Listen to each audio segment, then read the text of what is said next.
A vida tem estações, irmão. E a mensagem de Deus, ela passa também por essas estações. Presta atenção no que eu vou te falar aqui. Quando Adão e Eva estavam no jardim do Éden, existia um evangelho para ser pregado. Qual o evangelho que era pregado no jardim do Éden? Não come a fruta. Não toque na árvore. Pode aproveitar de tudo, mas não toque na árvore. Esse era o evangelho que era pregado no jardim do Éden. Sim ou não? Não tinha mais nada. O que Adão e Eva fizeram? Tocaram onde não era para tocar. O homem sai do Éden. Então começa no Velho Testamento o período da lei. No período da lei, um outro evangelho foi pregado. Qual era o evangelho que era pregado na lei? Quem obedecer todos os mandamentos vai ser abençoado. Quem não obedecer a lei vai ser amaldiçoado. E o homem passou a vida toda tentando obedecer a lei e ele não conseguiu. E esse foi o evangelho que foi pregado durante muitos e muitos anos, o evangelho da lei. Passou a lei, chegou Jesus, a nova aliança. Qual o evangelho que nós pregamos agora? O evangelho da graça e do reino. Não existe mais fruto proibido, não existe mais mandamento, não existe mais lei. Nós estamos pregando o evangelho da graça. Esse é o evangelho de Jesus Cristo. Nós procuramos muito por sabedoria. Sabedoria é muito importante. Você conhece muitas pessoas às vezes que estão com problema no casamento porque ele não tem sabedoria. Nós oramos, lemos em Provérbios, buscamos sabedoria como ouro. A sabedoria é muito importante. Tem muitas pessoas que estão com problema financeiro porque não tem sabedoria, não sabe administrar. A sabedoria é um ouro que nós temos que procurar. Mas deixa eu falar para você, sabedoria só não resolve. Você pode ter sabedoria e não estar no lugar certo, na hora certa. Nós precisamos de sabedoria, mas nós precisamos de algo muito mais do que a sabedoria ainda. O favor de Deus. Fala assim comigo, o favor de Deus. O favor de Deus é a graça de Deus. Você vai entender hoje porque que muitas pessoas estão dentro da igreja e vivem uma vida miserável. Porque eles não estão debaixo do favor de Deus. Estão pregando o evangelho da lei, estão pregando o evangelho do Novo Testamento, não toque nisso, não faça aquilo, mas não estão vivendo, não estão desfrutando o favor de Deus. A coisa mais importante em nossas vidas é o favor de Deus, é a vontade de Deus para os seus filhos. Quando você descobre a vontade de Deus para os seus filhos, o favor de Deus, a sua vida flui. Mas ele leva uma pergunta aqui nesse momento: o que pode nos separar, o que pode nos levar a perder o favor de Deus? Perguntaram para mim um dia assim: pastor, um crente pode ser amaldiçoado? Já que Cristo na cruz levou todas as nossas maldições, já que Cristo nos justificou, nos fez justo, um cristão pode ser amaldiçoado? Eu falei assim: sim. Só existe uma condição num cristão ser amaldiçoado. Paulo disse assim: se eu, um anjo ou qualquer outra pessoa pregar outro evangelho que não seja o evangelho de Cristo, seja anátema, amaldiçoado. E o que acontece hoje é que muitas pessoas estão no período da aliança, da graça, e estão pregando a lei, estão tentando viver a lei. Gálatas capítulo 5, verso 4, Paulo começa um problema sério com essa igreja. Essa igreja de Gálatas, ela começou na graça, mas quando chegou um período, ela caiu da graça. Então acompanhe comigo, Paulo, Gálatas capítulo 5, verso 4, e o verso 5 diz assim: separados estáis de Cristo. Paulo está falando de uma igreja que ele tinha implantado. E ele falou assim: vocês estão separados de Cristo, vós o que justificais pela lei, porque da graça decaístes. Olha, irmão, Paulo está falando assim: vocês estão separados de Cristo, porque agora vocês estão querendo se justificar pela lei, porque vocês abandonaram a graça. Verso 5: nós, entretanto, pelo Espírito aguardamos a esperança da justiça que provém da fé. Paulo está dizendo que apesar de tudo que Cristo fez por nós, nós podemos decair dessa graça. Isso não significa que nós perdemos a salvação. Decair significa sair de debaixo do favor de Deus. Você consegue imaginar você sendo um filho de Deus e não participar do favor de Deus para a sua vida? Paulo está dizendo que você pode ser um filho de Deus e pode viver fora desse favor de Deus. Então nós precisamos descobrir o que nos faz sair desse favor de Deus, porque eu imagino que isso deva ser a coisa mais preocupante para a sua vida nesse momento. Nós decaímos, e o versículo explica, quando nós vivemos segundo a lei. O que é a lei? A lei é o favor merecido. A lei, o homem trabalhava, o homem fazia, o homem se comportava. Nós somos abençoados pelo nosso comportamento. Se nós tivermos um comportamento bom, então nós éramos abençoados na lei. Se nós tivéssemos um comportamento ruim, então nós não seríamos abençoados. Assim era a lei no Velho Testamento, um favor merecido. E o que é a graça? A graça é um favor imerecido. Cristo, Ele cumpriu tudo para nós, por nós. Ele tomou o nosso lugar, para que nós possamos tomar o lugar dele, e que a gente possa ser abençoado, não por causa da nossa obediência, mas abençoado por causa da obediência que Cristo teve diante de Deus. Isso é a lei, isso é a graça. Se nós vivemos na lei, vai nascer uma coisa em você chamada, presta atenção, você tem, todo mundo tem, justiça própria. Fala assim comigo, justiça própria. Todo mundo que tem problema com a lei, tem problema com justiça própria. E quando a justiça própria nasce, nós deixamos de desfrutar o favor de Deus. E nós temos que lembrar que o favor deve ser sempre imerecido, porque se você merece, já não é mais favor. Romanos 11:6. Mas se é pela graça, já não é pelas obras. De outra maneira, a graça já não é graça. Se você se aproxima e se você merece alguma coisa porque você fez obra, não é graça. Se você chega diante de Deus e acha que você merece alguma coisa porque você teve obras, então não é graça.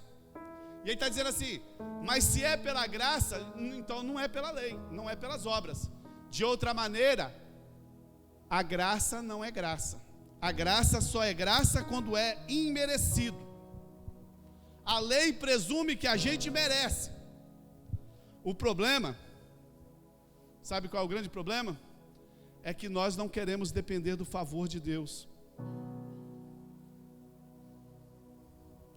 Nós não queremos depender do favor de Deus. Nós tentamos fazer alguma coisa para merecer a bênção de Deus. Nós tentamos orar um pouco mais para merecer a bênção de Deus. Nós tentamos jejuar um pouco mais para merecer a bênção de Deus. Nós tentamos fazer alguma coisa para merecer a bênção de Deus. E o que faz interromper a graça na nossa vida? Tem muitas pessoas que pensam que o que faz interromper a graça em nossas vidas, tem muitas pessoas que pensam que faz interromper o favor de Deus na sua vida é o pecado. Não, não está em pecado. Não, na verdade, o que faz nos separar de Jesus, da graça, do favor de Deus, é a nossa justiça própria. Fala comigo de novo assim, me perdoa, mas fala, justiça própria. Fala para o seu irmão que está ao lado assim, você tem, e ela precisa morrer. Romanos 4,14. Pois, se os que são da lei são herdeiros, logo a fé é vã, e a promessa é anulada. Paulo está dizendo que quem vive pelo padrão da lei está procurando merecer a bênção de Deus. Então a sua justiça própria faz com que a graça não tenha efeito. Toda vez que você tentar chegar diante de Deus com o seu padrão próprio, você está dizendo que a graça de Cristo não tem efeito sobre a sua vida. Deixa eu te falar para você, lá em Boa Esperança não tem isso. Aqui tem a rodo. E vocês conhecem. Você já viu aquela pessoa que se converte e agora ela quer colocar um padrão para agradar a Deus. Calça comprida, subir no monte, roupa, não sei o que, um padrão moralista, que faz isso, que faz aquilo outro, né? Um padrão religioso, exterior, cheio de usos e costumes. Essas pessoas, você já reparou que elas nunca desfrutam da graça de Deus? E a razão é porque a fé é anulada por causa da sua justiça própria. Eles falam assim: eu vou subir no monte, eu vou fazer campanha, eu uso calça, eu faço isso, eu faço aquilo outro, eu.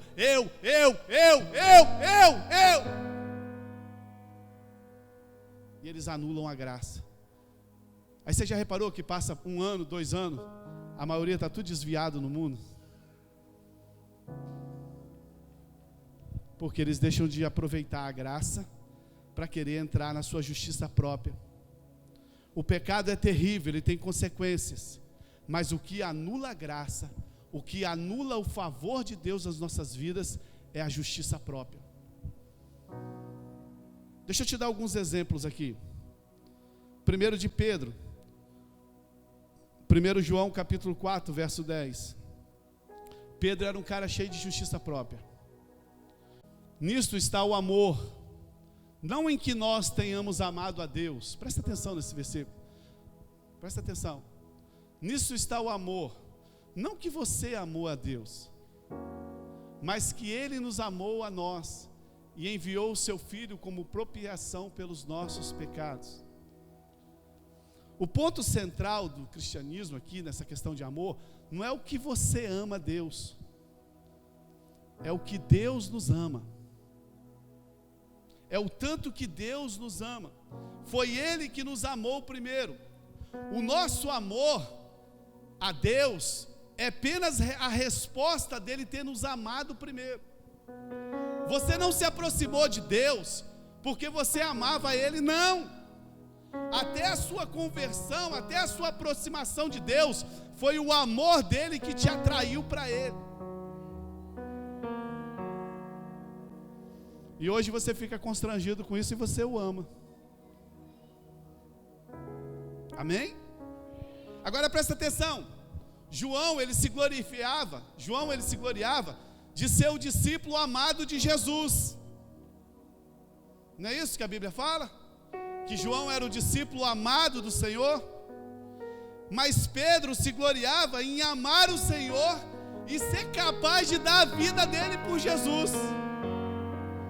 Era como João estivesse dizendo assim: eu amo Jesus porque Ele me amou, então eu só tenho que amá-lo. Então João deitava no peito dele. Um dia está lá os 3 lá. Jesus tinha 12, 3 era mais chegado. Pedro, Tiago e João. Jesus falou assim: olha, um de vocês vão me trair. Pedro falou assim: João, você que é mais amado, você que é mais amado do Senhor, pergunta ele aí quem vai trair. Aí João deita no colo de Jesus. Então João ele se gloriava de ser amado pelo Senhor. Pedro se gloriava de ele que amava. Ele falou assim: eu te amo demais, Jesus. Só para você ter ideia, Jesus, eu dou minha vida pelo Senhor. Olha o texto. Nisso está o amor, não que nós tenhamos amado a Deus, mas em que Ele nos amou. A lei dizia assim: você tem que amar o Senhor. A lei obrigava e dizia que nós tínhamos que amar o Senhor. A graça diz assim: nós amamos Ele porque Ele nos amou primeiro. Essa é a graça.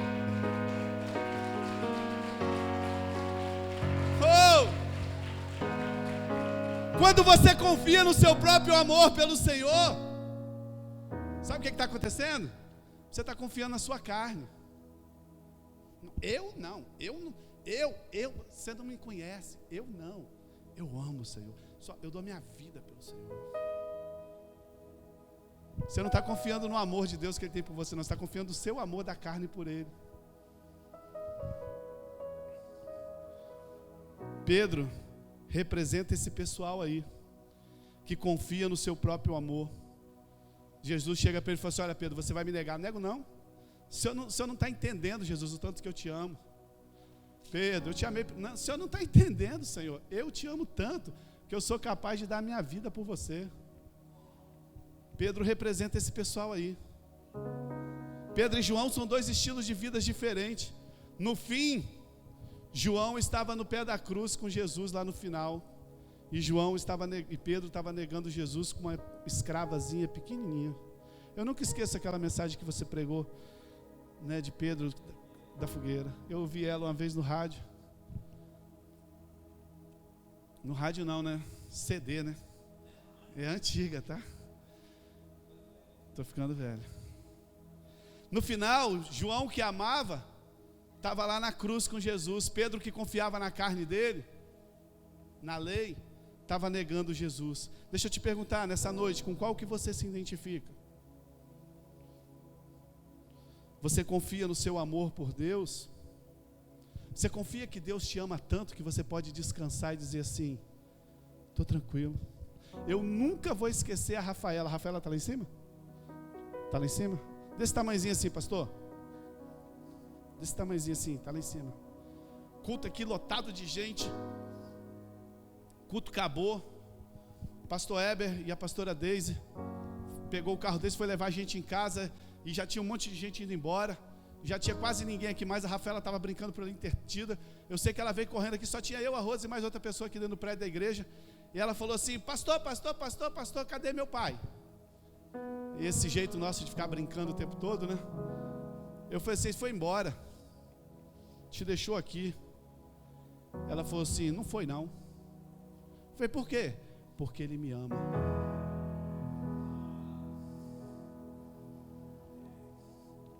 Você confia no seu amor que você tem por Deus, da sua carne, da sua justiça própria?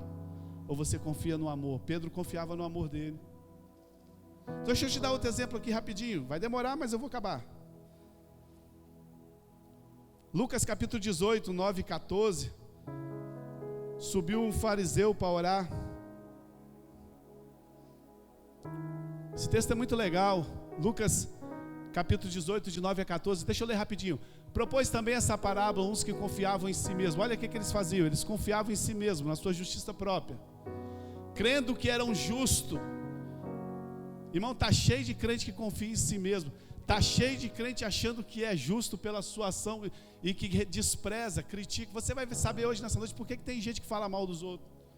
Você vai saber nessa noite por que tem pessoas que não têm paciência com os outros. Crendo que eram justos e desprezavam os outros.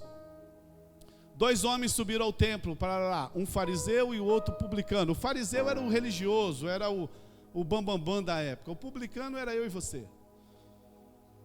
O fariseu de pé assim orava consigo mesmo: ó Deus, graças te dou que não sou como esses homens, roubadores, injustos, adúlteros, nem ainda como esse publicano aqui, tocador de teclado. Eu jejuo 2 vezes na semana, eu dou o dízimo de tudo quanto eu ganho. Olha a posição do cara, hein? Mas o publicano, estando de pé de longe, nem ainda queria levantar os olhos para o céu, batia no peito dizendo assim: ó Deus, sê propício a mim, o pecador. Digo-vos que esses desceu justificado para sua casa, e não aquele, o fariseu, porque todo o que a si mesmo se exalta será humilhado, o que a si mesmo se humilha será humilhado. Sabe o que nos separa da graça? As pessoas acham que o que nos separa da graça é o pecado. O pecado não nos separa da graça. O que nos separa da graça é a nossa justiça própria. O texto diz que o publicano foi embora, justificado, e o fariseu perdeu a bênção dele. Deixa eu te falar, Deus não se intimida com o pecado, irmão. O pecado não consegue intimidar a Deus. Se você olhar a trajetória de Jesus, você vai perceber que somente os pecadores receberam os milagres de Jesus. Somente eles foram impactados. Os pecadores não foram incapacitados para ser abençoados por Jesus.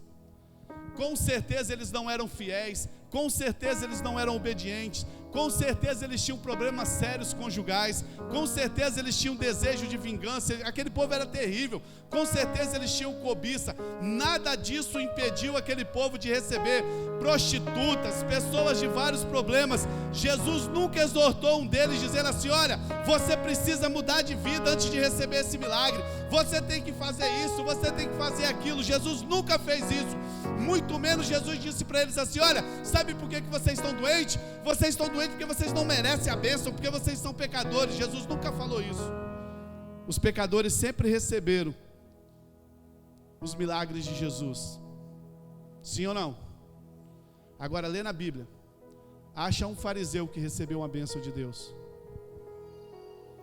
acha um fariseu que foi abençoado por Jesus. Sabe por quê? Porque os fariseus batiam no peito e achavam que eles eram bons. Os fariseus batiam no peito e achavam que eles tinham justiça própria. Eles se achavam merecedores da bênção. Todos os pecadores que foram a Jesus recebeu eles com alegria e realizou milagre. Todos os fariseus que foram diante de Jesus foram exortados duramente por Jesus. Jesus odeia a justiça própria do homem. Jesus odeia a justiça própria do homem. Eles não eram perfeitos, mas isso nunca foi um problema para Jesus.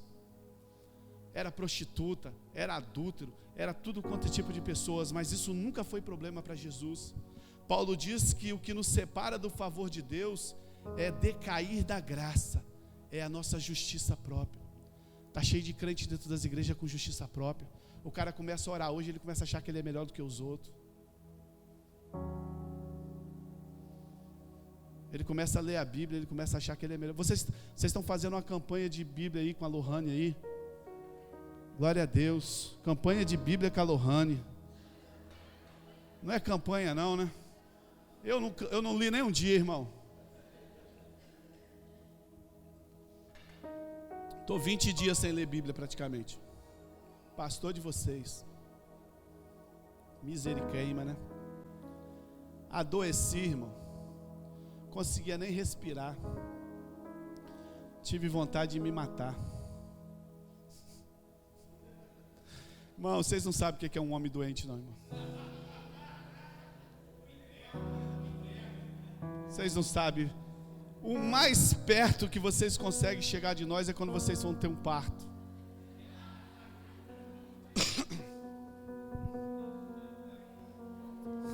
Não é? Vocês não sabem o que é um homem com febre, irmão.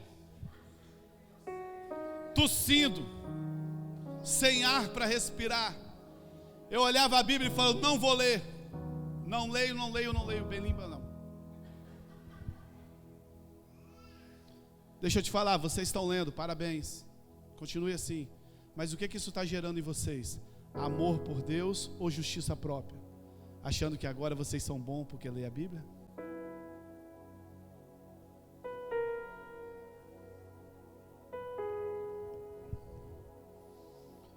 Não tem nada que você possa fazer que Deus vai te amar mais. Olha aqui para mim. Não tem nada que você possa fazer que Deus vai te amar mais. Não tem nada que você deixe de fazer que Deus vai te amar menos. Tem 20 dias que eu não leio Bíblia. Deus me ama do mesmo jeito da virada, que foi a última vez que eu li a Bíblia. Eu li, irmão, mas eu estou falando ler como pastor tem que ler. Meter a cara, né, pastor? Lê lá, a gente nem conta que está lendo. Paulo diz que o que nos separa do favor de Deus é decair da graça, é a justiça própria. Sempre que nós queremos ser aceitos por Deus por nossa performance, pela nossa obediência, por aquilo que nós fazemos, sempre que você quiser ser aceito por Deus pela sua performance, você caiu da graça. É assim que os crentes fazem. Quando eles leem a Bíblia, que eles oram, vão no monte, eles chegam aqui, eles...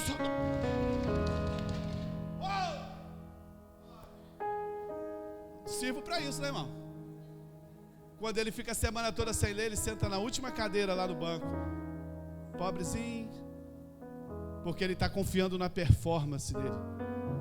Nós já chegamos aqui dentro da igreja, eu e minha mulher, nós parávamos o carro no estacionamento ali brigando. Eu falei, para, depois a gente resolve, porque agora eu tenho que pregar. Subi aqui em cima e pregar, e o pessoal falou assim, pastor, eu nunca vi Deus te usar desse jeito. Eu falei, eu sei, porque eu não mereço. É o dia que você menos que Deus te faz. Aí tem um que liga para mim, pastor, hoje eu não posso pregar não, porque eu briguei com a minha mulher. Eu falei, é hoje que você vai pregar, irmão. Porque hoje você vai entender o que não é por você, é pela graça. Sua performance não vale nada. Você vira para o líder e fala assim, você vai liderar a célula. Ah, eu não posso. Eu falei, eu sei que você não pode. Se você puder, você atrapalha. Não é por causa de você, é por causa da graça de Jesus que está sobre você. Mas você olha a sua performance. Você bate no peito igual aquele publicano, eu sou isso, eu sou aquilo outro. Ei, com aquele fariseu, bata no peito igual o publicano e fala assim, Senhor, seja propício ao meu pecado. Estou aqui, me ajuda. Você vai viver na graça. E o que falar então do irmão do filho pródigo? Para mim é o maior fariseu que existe na Bíblia. Já preguei mais de 1000 vezes aqui para você sobre o irmão do filho pródigo. Cara mais religioso que tem na Bíblia. E que a maioria de nós toma as dores dele. Tem gente que tem raiva de Jesus por causa desse cara, de Deus. O cara trabalhou, não deu nem um cabrito para ele. Igual a mulher cirofenícia, né? Do pão que cai dos cachorrinhos. Não tem revelação, fica com raiva de Jesus. Não tem revelação do filho pródigo, do irmão mais velho, fica com raiva de Deus. A gente conhece a história. Quem reconhece que não merece nada, não cobra a perfeição de ninguém. Vou repetir isso para você. Quem reconhece que não merece nada, não cobra a perfeição de outras pessoas. Porque você sabe que você não é perfeito. Você sabe que foi perdoado, então agora você sabe que a sua posição é perdoar também. Quem foi perdoado não tem lugar para amargura. O filho mais velho, ele era cheio de amargura, cheio de justiça própria. Ele enxergava ele como merecedor da bênção. Ele dizia assim, eu nunca te desobedeci, eu nunca descumpri nenhum dos seus mandamentos, eu faço isso, eu nunca fiz nada de errado, eu nunca pequei contra os céus, nem contra a terra, eu nunca fiz nada. Ele se achava digno, ele se achava que ele merecia, cheio de justiça própria. Ele tentou ganhar o amor do Pai, sem saber que ele já era amado.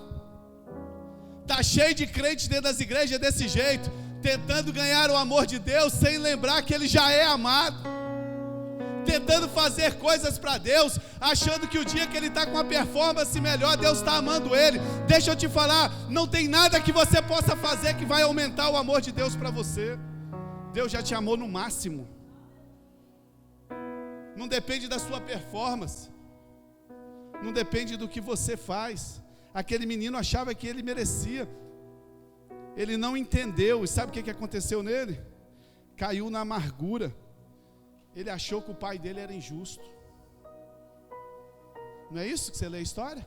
Isso é injusto. O cara foi ali, gastou dinheiro, pipocou tudo aí, caiu na noitada, volta aí, tem um bezerro cevado, eu estou aqui, isso é injusto.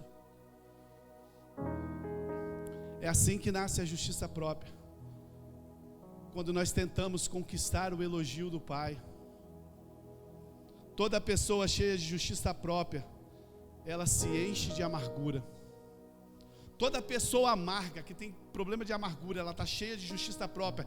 Ela pensa que ela tem praticado todos os mandamentos, e mesmo assim ela não consegue a bênção de Deus. Eu venho para essa igreja, eu oro, eu participo disso, eu toco no louvor, a minha vida financeira não melhora, eu tomo conta das crianças, a minha não melhora, eu vou para o monte, eu faço isso, eu faço aquilo. Olha aquele irmãozinho, irmão, eu fui para o monte uma vez com o irmão, eu tive vontade de matar ele, porque eu não tinha como matar Deus, que eu queria matar Deus, mas a vontade era matar ele. O cara era todo bagunçado, chegava lá no monte, eu não via nenhum mosquito, o irmão via anjo, Deus falava com ele.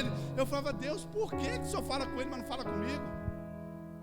Eu achava que eu merecia.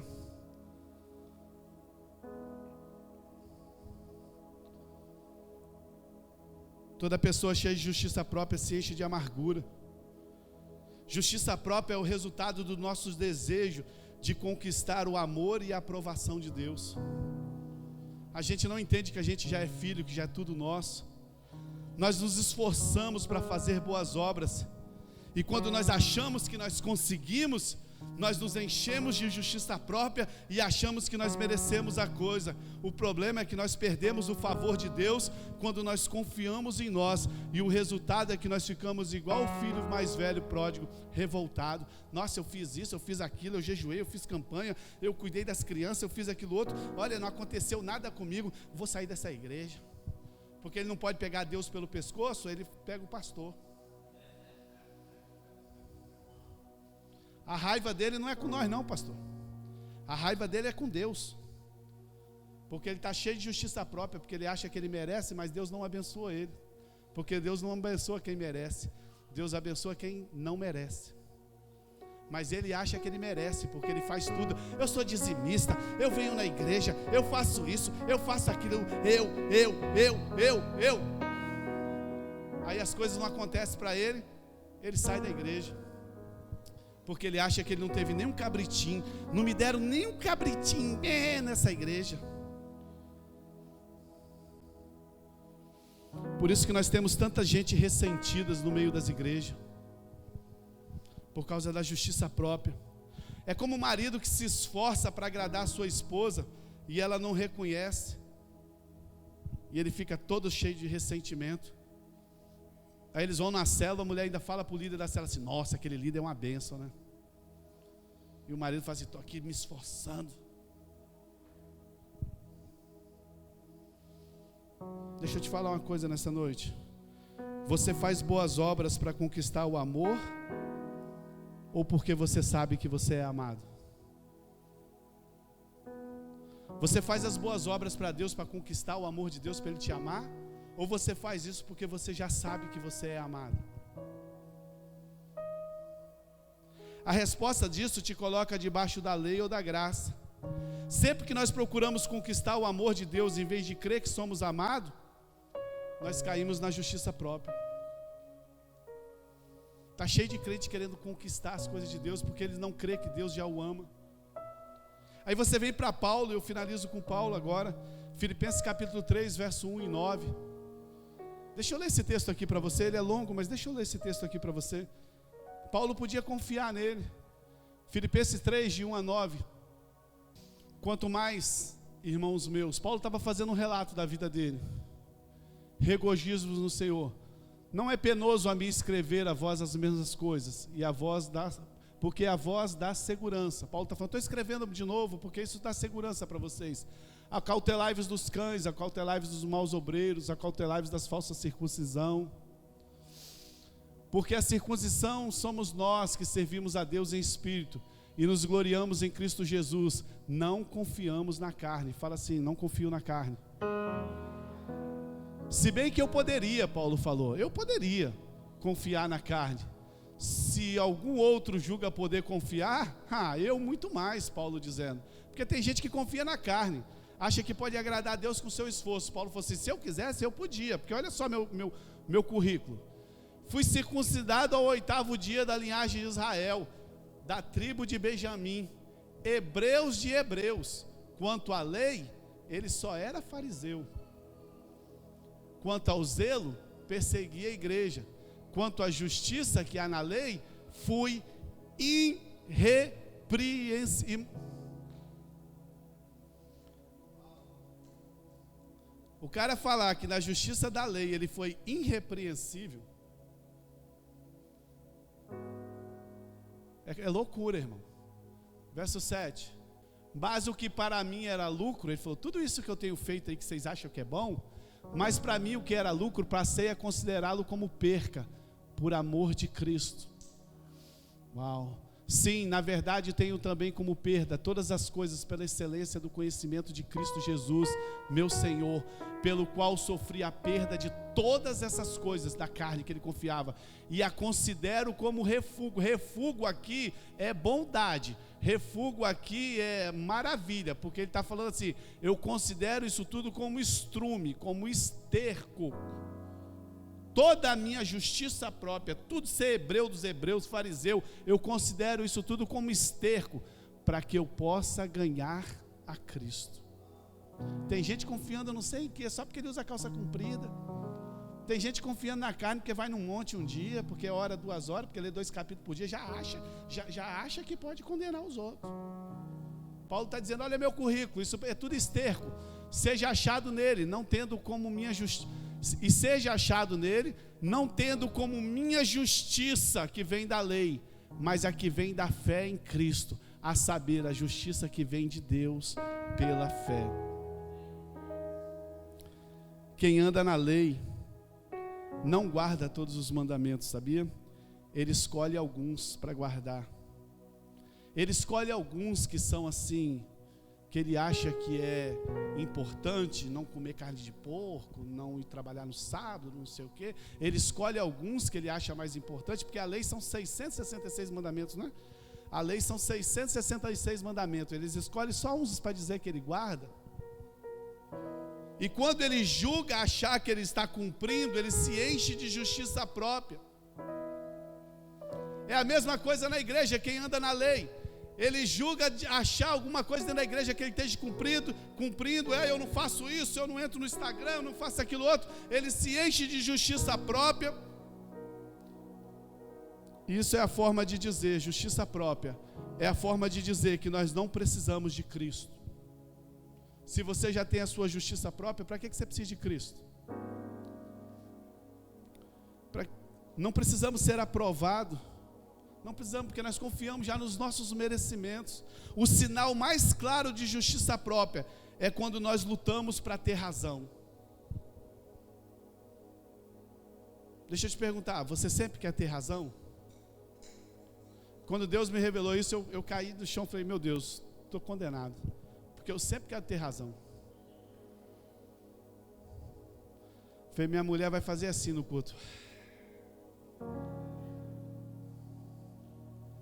O sinal mais claro de que quem tem justiça própria, que decaiu da graça, ele sempre quer ter razão.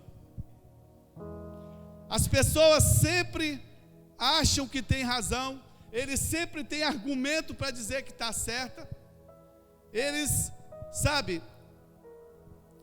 dizem assim, eu errei. Na pior das hipóteses, quando ele assume que ele errou, ele diz assim, eu errei porque fulano errou primeiro.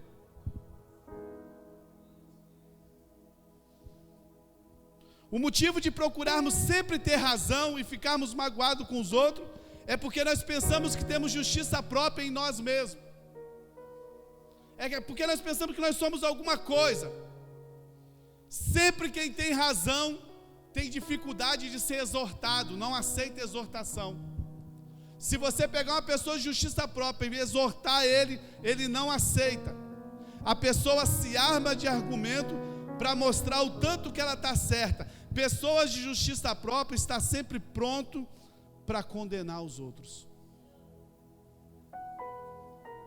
Quem tem problema de justiça própria não olha para o seu umbigo, está sempre olhando os outros. Fulano tem para isso, fulano tem aquilo, olha, fulano tem aquilo outro, porque ele está cheio de justiça própria, ele está sempre querendo condenar, ele procura sempre culpado em situações, e ele nunca tem culpa nenhuma em situação nenhuma. Mas o principal sinal da justiça própria é o ressentimento, o melindro e a amargura. Toda pessoa que é ressentida, que é melindrosa, que vive com amargura, é pessoa que tem por justiça própria. Você não pode falar nada com ela, ela é melindrosa, ela vive com ressentimento, ela se esqueceu o aniversário dela, se ela não foi incluída numa coisa, se aconteceu, ela fica melindrosa, ela fica com amargura, ela fica com ressentimento. Por quê? Porque ela tem justiça própria, ela acha que ela foi esquecida, ela acha que ela é a última Coca-Cola do deserto e ninguém se importou com ela. Ela se acha justo demais e não admite que os outros errem com eles. Você já viu aquelas pessoas que você nunca pode errar com ela? Ela está na igreja, é uma benção. O dia que alguém erra com ela, ela fica melindrosa, a pessoa fica chateada, fica com ressentimento e exige a justiça própria. Sempre se acha acima dos outros, ou pelo menos menos errada que os outros. Acha que tem mais virtudes que erros, se acham superiores aos outros. E Paulo está dizendo que nós só podemos desfrutar do favor de Deus se a gente chegar no fim de nós mesmos. Se a gente entender, se nós admitirmos que na nossa carne não habita bem algum. Paulo falou assim: eu podia me orgulhar de tudo isso, mas na minha carne não habita bem nenhum. Henrique, pode ir preparando, eu já estou terminando. Mas deixa eu te falar, amado, não é fácil chegar nessa posição. Não é fácil você olhar para você e falar assim: ei, aqui não habita bem nenhum. Em Cristo nós somos justificados, em Cristo nós temos tudo, mas nós precisamos admitir que ainda temos carne, e a nossa carne não habita bem algum. Rejeitar toda a justiça própria, que procede da lei, é o nosso maior desafio. Eu nunca esqueço o meu pastor que faleceu, o pastor Etevaldo, sogro do pastor Valmir, um dos homens de Deus mais poderosos que eu já conheci na vida. Ele fez um jejum que ele queria matar a carne. Eu nunca esqueço dele pregando isso. E ele falou que ele ficou acho que 40 dias jejuando porque ele queria matar a carne. Um homem muito santo. E ele teve uma visão um dia, no final do jejum, que ele estava dentro de um caixão. E ele entendia que a carne estava morta. Aí quando ele olhou lá no final, o dedão do pé dele fazia assim, ó. E Deus falou para ele assim: nunca a sua carne não habita bem algum. Pare de confiar na sua performance. Você não tem uma boa performance para agradar a Deus, você tem uma boa performance para poder ter intimidade com Deus. A sua performance não é para ser melhor do que ninguém. A sua performance com Deus é para poder ouvir Deus. As pessoas mudam as coisas. O tanto que você ora, que você lê a Bíblia, o tanto que você se santifica, isso não muda nada diante da graça. Isso muda o tanto que você tem intimidade com Deus, o tanto que você ouve Deus. Pare de confiar na sua performance. Eu sei que a maioria das pessoas assume que tem pecado, mas dificilmente assume que na sua carne não habita bem nenhum. Sempre pensa que há alguma coisa, nós sempre pensamos que há alguma coisa boa em nós. Nós sempre achamos que há alguma coisinha que pode salvar na nossa carne. Paulo, no final de tudo, da obra dele, depois dele escrever a carta, abrir igreja, fazer tudo, depois de estar um velho, ele falou assim: olha, vocês leram lá em Romanos, vocês estavam lendo o livro de Romanos, vocês leram, ele dizendo assim: o bem que eu quero fazer, eu não consigo. O mal que eu não quero, esse eu faço. Maldito o homem que sou. Ele falou assim: mas eu louvo a Deus que com a minha carne eu sirvo a lei em pecado, mas com o meu homem interior eu sirvo a Deus. Deixa eu te falar uma coisa para você: em quem você está confiando? Na sua performance ou na graça de Deus? Não tem nada de bom em nós, amado. Não há nada de bom na nossa carne. Você é abençoado não é por causa de você, você é abençoado por causa da obra de Cristo que fez para você. Nunca ouse olhar para um irmão e achar que você é melhor que ele. Nunca ouse julgar um irmão. Nunca ouse achar que você é melhor nisso, naquilo e outro. Não, esse irmão que está sendo sentado sobre o seu lado, ele recebeu a mesma obra de Cristo que você. Nós precisamos amar essas pessoas, respeitar. Nós precisamos respeitar. Tem que acabar no nosso meio ressentimento. Tem que acabar no meio da igreja tantas coisas assim. Nós não somos abençoados porque nós cantamos aqui na frente. Nós não somos abençoados porque nós pregamos. Nós não somos abençoados porque essa fumaça está me engasgando. Não sei porquê. Nós somos abençoados, irmão, porque Cristo.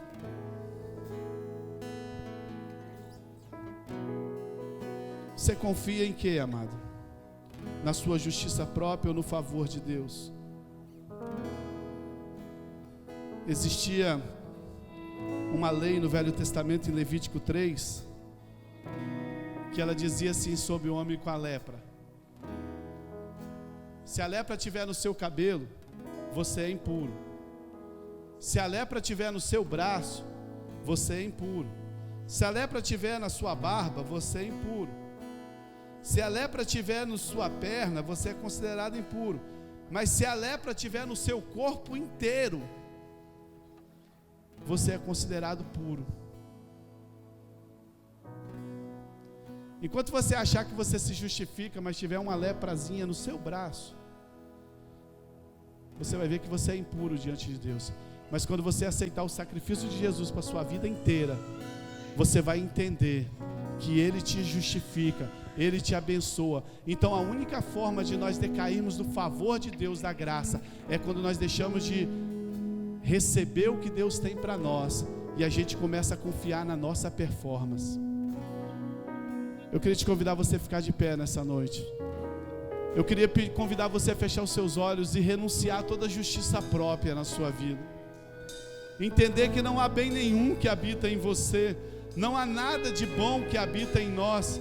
Se nós estamos aqui, não é por causa de nós. Se nós estamos aqui adorando o Senhor, não é por causa de nós, é por causa da obra que Cristo fez na cruz, é por causa da graça. Eu estou aqui nessa noite te dizendo: amado, não confie em você, amado, não confie na sua carne, amado, não julgue os outros, não olhe para a vida dos outros com justiça própria, não pense que só você é certo. Renuncie os seus milindros, renuncie os seus ressentimentos, renuncie a sua amargura. Não seja como aquele filho mais velho pródigo, achando que você merece e Deus não te dá, e você vive aí na vida triste. Não fique confiando como esses fariseus, que pensam que eles merecem a bênção de Deus, e depois eles não são abençoados e desviam aí, e estão no mundo aí amargurado. Deixa eu falar uma coisa para você: faça como João, deita no colo de Jesus e fala assim: aqui eu estou e daqui ninguém me tira.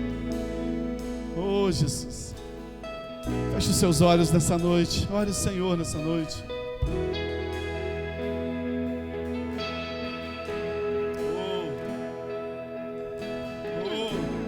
Não entendo o meu próprio agir.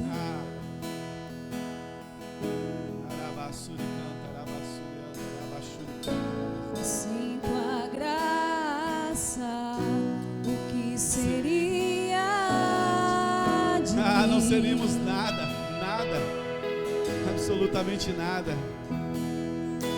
Nós somos no Evangelho da Graça. Não entendo o próprio agir.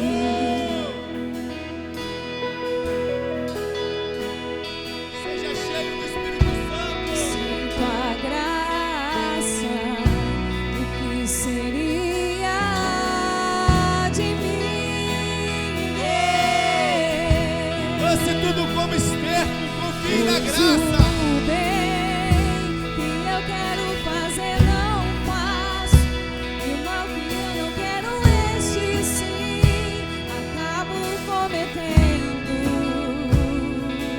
Em meu ser militam carne e espírito, em uma guerra infindável, a qual eu não me rendo, pois meu corpo já foi vendido como escravo, e não existe bem nenhum em mim, apenas o pecado. Mas eu sei que no tocante ao meu interior tenho prazer na sua lei. Tu és o meu amado, então liberta-me de mim. Deus nos liberta. Eu quero ser a sua casa, se você estiver Tira toda a aqui. justiça própria, Eu sei, Senhor. eu venço o pecado, então enche-me de ti, até que não haja mais espaço, pois quando estou em tua presença, o meu viver é transformado. Quando nós estamos na graça, Liberta-me de mim. é que nós somos Eu transformados. quero ser a sua estiver aqui, eu sei eu venço o pecado. Então enche-me de ti, até que não haja mais espaço. Pois quando estou em tua presença, o meu viver é transformado.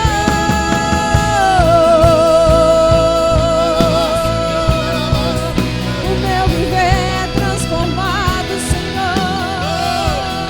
Obrigado pela tua graça, Senhor.